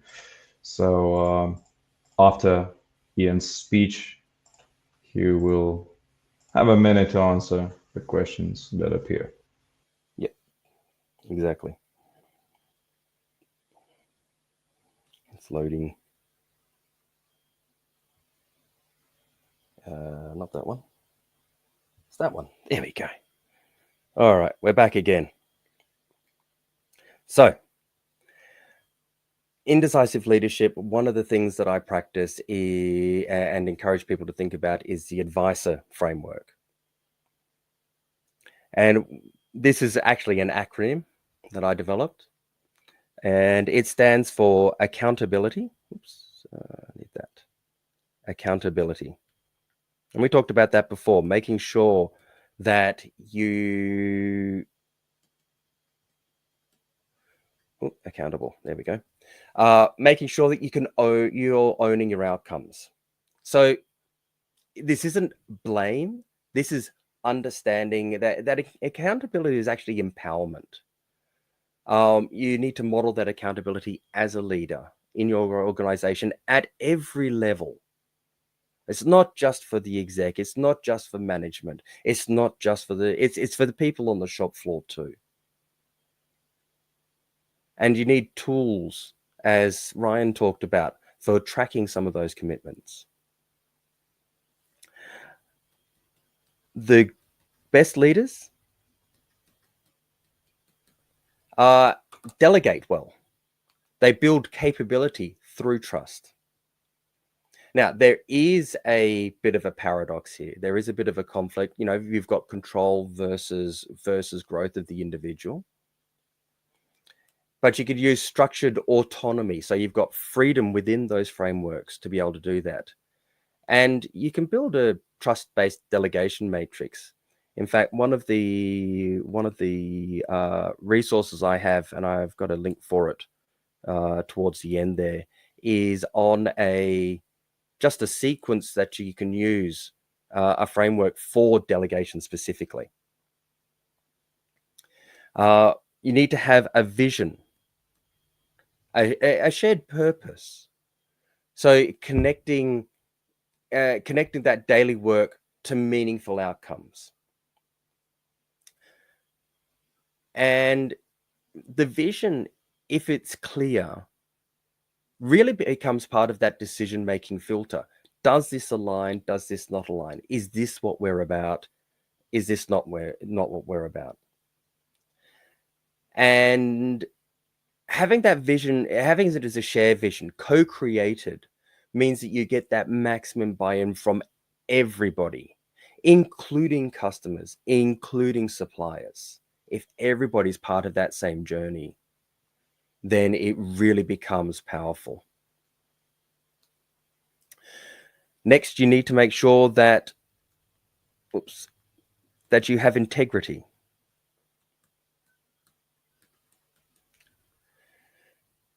And that's consistency really between your words and your actions. Making sure that your values align across your business practices. And also, and this is one of the things that I found through that big journey from many years ago, well, several years ago, is finding and then correcting the disconnects between words and actions. Thank you very much. Thank you. Your communication as a leader needs to be clear and authentic. Your messaging discipline. You need to have discipline when you're managing multi-stakeholder environments. And in fact, we all have multi-stakeholder environments. We have ourselves. We might have employees. We have family. We have suppliers. We have customers. We have the wider community. Having that message discipline in that situation is very important. Making sure that your communication protocols are there to build trust. And there are also, with communication, remember, there are non-verbal trust signals in business interactions. For example, paying your suppliers on time is a way of building trust. Making sure your employees are paid fully on time with all of their entitlements is a way of building trust with them.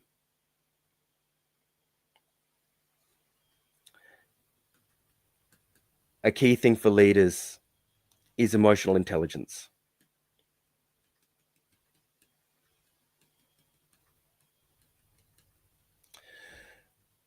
So this enables you to understand all of those stakeholder needs. And it helps you start addressing those trust perception gaps between the leaders and other people, other stakeholders. One of the things you can do to help with that is have stakeholder trust mapping. And really, emotional intelligence and empathy especially is it's actually a business skill that many people miss.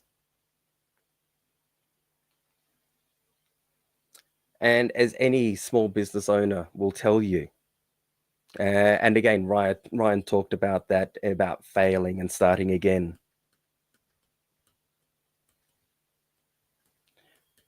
We need to be resilient. Maintaining that trust through challenges. Making sure you have those recovery strategies that strengthen those relationships. Making sure you can have those difficult conversations openly, honestly, looking for the mutual benefit. And building some trust reserves. A bit like a bank account. You look at your bank account and you say, yes, I've got a bit more money. I can look at growing. We've got extra trust. We can try something a little bit new. And if it doesn't work, it's okay. It allows you to extend yourself. It allows you to try something new. It allows you to scale and be given, at least for a time, a bit of a break.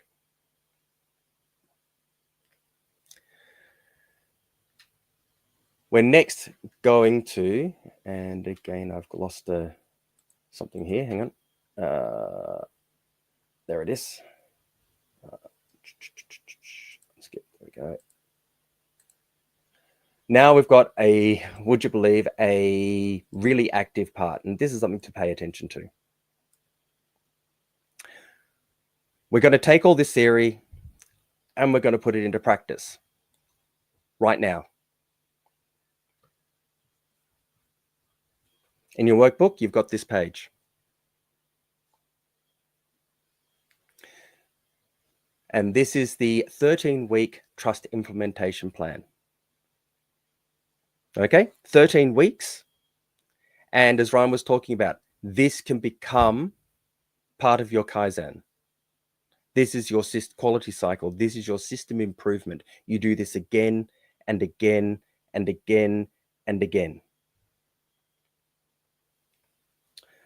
So week 1, and you'll see on the following pages, there are some suggestions on what you can put in for each of the 13 weeks. But week 1 is your trust audit. So here you're conducting that baseline measurement across all stakeholders. Now, some people already do this today. Things like net promoter score, net employee score, and so on. You're measuring whether you measure your customer experience, your employee experience. These all form part of the data for doing this. And what you want to do here is really bring the results of that together so that you can find 3 to 5, maybe it might only be 1 or 2 trust gaps in the initial stages until you get used to doing this. Week 2 is to see whether there's a quick win, and if so, implement it. Try something new specifically to build trust. You know, you might be implementing one high visibility trust initiative for customers. So eliminating a gotcha in the fine print might be one thing. Also sharing those, and you might say, you know what, we're going to just share the audit finding with key stakeholders so that there's transparency. Week 3, systems update. So revise a policy that contradicts trust values. Review a policy, even just reviewing it to say, does this actually align with how we want to build trust?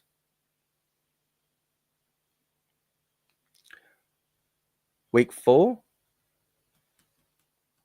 is development week. Development.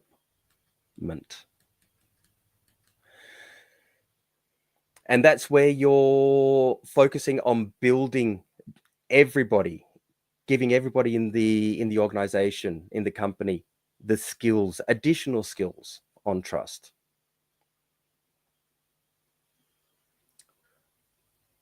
Week 5 is your process realignment, making sure that your customer journey is aligned with building trust. Week 6, we look at communication.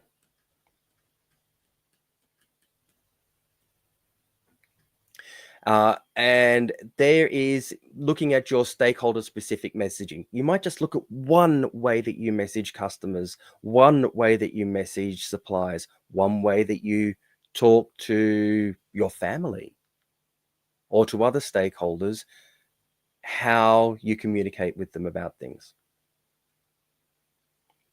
Week 7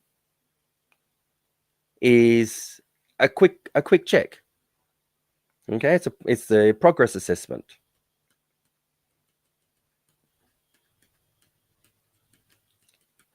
Has it done anything already?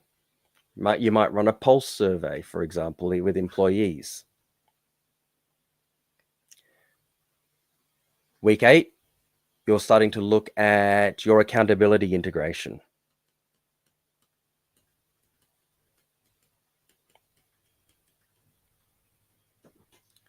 So that's now looking at how you integrate that, as you know, literally as it says, how you integrate that accountability into your next version, your next iteration of trust.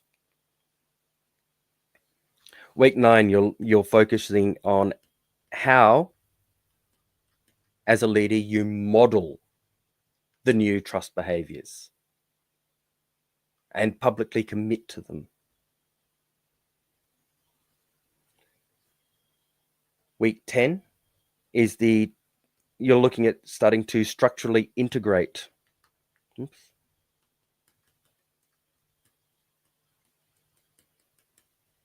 I was always told that I should have been a doctor. I've got the handwriting for it. So your trust integration here is making sure that you've got your governance systems in place. Week 11, you're looking at how you build up your trust feedback and making sure that your trust updates are actually useful. Whether the pulse is checked monthly, weekly, quarterly, and looking at the trust behavior feedback channels.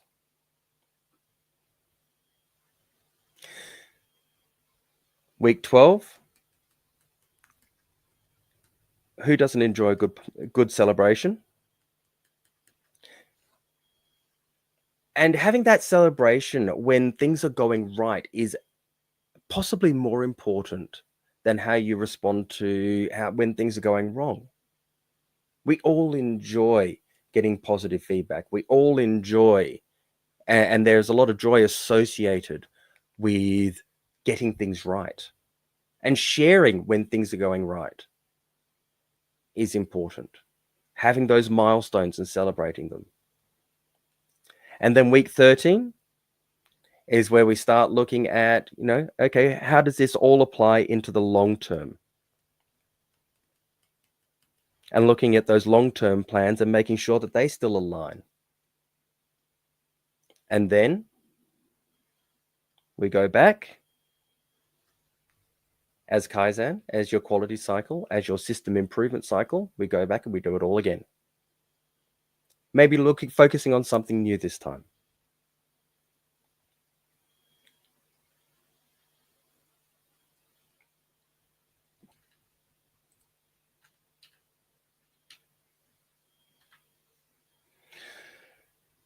So it's been a very busy session. There we go. As we come to the close of our time, let's return to the invisible asset we discussed at the beginning, trust. We've explored how trust isn't just a feel-good factor, but a strategic business advantage.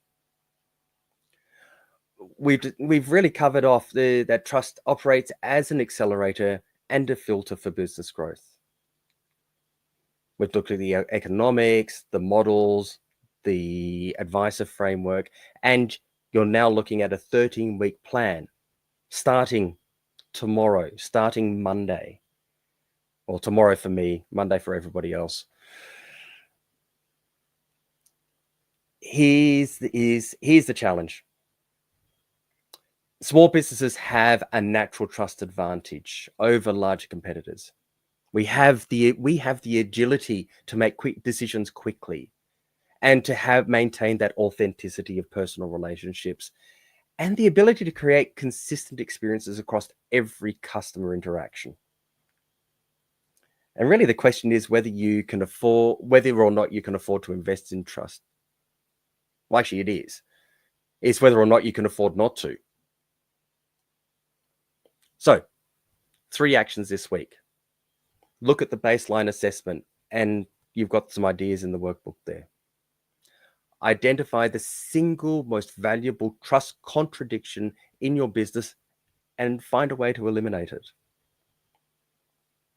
And if you're a sole operator, just schedule 15 minutes to reflect on one element of the advisor framework.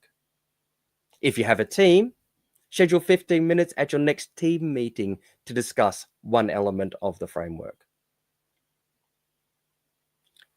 In a world where products and services become commodities and technology creates temporary advantages, we only have to look at AI as an example of that.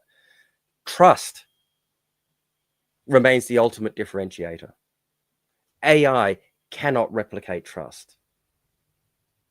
It cannot be purchased, can't be copied, can't be rushed. For the patient, consistent leader who's built it systematically, trust becomes a foundation for sustainable growth. So I'm excited to see how you'll transform your trust into a competitive advantage. Tom, how are we going? We are going great, and we have some questions, by the way. So it is a really nice presentation, Ian. Thank you very much. So let's start with the questions then. Let me clear the area. So what do we have here is the first question. I'm going to read it out loud. In your experience, have you ever had a case where the proper implementation of trust management was the key factor to boosting profit? Yeah, actually, I've been working with a small business, an accounting firm, where one of the things that they've been looking at is consciously building that trust. So a small accounting firm, there's 5 people in it, and as they've been able to make good on what they promised, as they've been able to more consistently apply what they advertise as being important to them. So, saying, being able to commit to something and then deliver on that commitment. And they're not big. This is what most people miss. It doesn't have to be a big commitment and a big thing. Yes, I'm going to get that report to you in 2 days. And the report shows up. That's a commitment. And every time they do that, they're building more and more trust. And they've been able to, I think, double their customer value with some of the customers who can afford it at least. They've been able to double that cut. They've just been able to up their prices. Double their prices. I'd say that's profit boosting right there. Indeed, yeah, it is. Well, that's interesting. Okay, nice. See, sometimes even things that are not and just to point out, That's over 18 months. Who wouldn't like to double their revenue in 18 months? Yeah, considering it's a small firm, why not, right? Okay, great. Thank you for the answer. And we have another question here. There we go from Noah. What's the danger of overpromising during trust rebuilding, and how do you avoid it? Oh, that's a great question, Noah. There is a danger of overpromising. And really, to avoid it is to be very, very conscious and genuine about what you can commit to. It is. It's about true, genuine honesty. You know, if somebody says, "Oh, we had say you have a data breach." Okay, now data breaches are a bit of a common thing at the moment. How you manage that is absolutely critical. So being transparent early. Yes, we had a data breach. This is when we're going to be able to actually identify when it happens, and setting that expectation realistically. Saying we're going to do it tomorrow when there's no chance, that's not going to help. Saying, look, we're working through it. We'll give you an update in 2 days' time. And in 2 days, you say, we're about 30% there. We expect it will be in the next 6 days. It might be 2 weeks. We're not entirely sure. And it's okay to be unsure, especially as a small business. People will generally get it. And then delivering on it is a big thing. Being able to deliver and say, okay, this is what happened, this is how it happened, and these are the steps we are going to do. And then again, having that update cycle. You don't have to promise when something's necessarily going to happen, but you can promise and commit to and deliver when you're going to tell them next. Okay. Okay, nice. Noah, I hope that answers your question. Hopefully, yeah. If anybody else has any questions, just drop it there. And Noah as well. But hopefully that was the great answer. So yeah, we have some thank you very much comments. So which is nice. I will add Ryane to the stage also just in a minute. Yep. Let me see. And Tom, So all of us can... if you can put that link in the chat too, that's for anybody who's interested in that delegation book that I mentioned before. Sure, of Awesome. course. Thank you, Let me Noah. just dropping it to the general chat right now. Everybody should be able to see it and use it to their own advantage. Yeah, Noah says thanks. And for my own transparency, when you download that, yes, you will be asked to join an email list, which does actually provide a regular weekly update on a variety of business ideas. Yeah, so don't hesitate. Put all your emails inside. It's fine. It's all right. Okay, guys. So yeah, all here on the stage. Thank you very much, guys, for attending this webinar. It was a pleasure for me to host it. And hopefully you had a great time as well. Thank you very much. It was good fun. Yeah, thank you very much. And yeah, I think that is it from our side. Let's just wait another 10 to 15 seconds for new comments if they appear. If they don't, then we can finish this webinar. And by the way, every single attendee will be able to get a link to rewatch this webinar or rewatch a certain part of the webinar after it, pretty much. So you'll get a link either today or tomorrow. Okay, no further questions. Then thank you very much, Ian. Thank you, Ryane. Thanks for Igor as well for attending. And that is it from our side. Let's stay in touch. Bye-bye. Thanks. See you guys. Thank you very much, guys. Take care.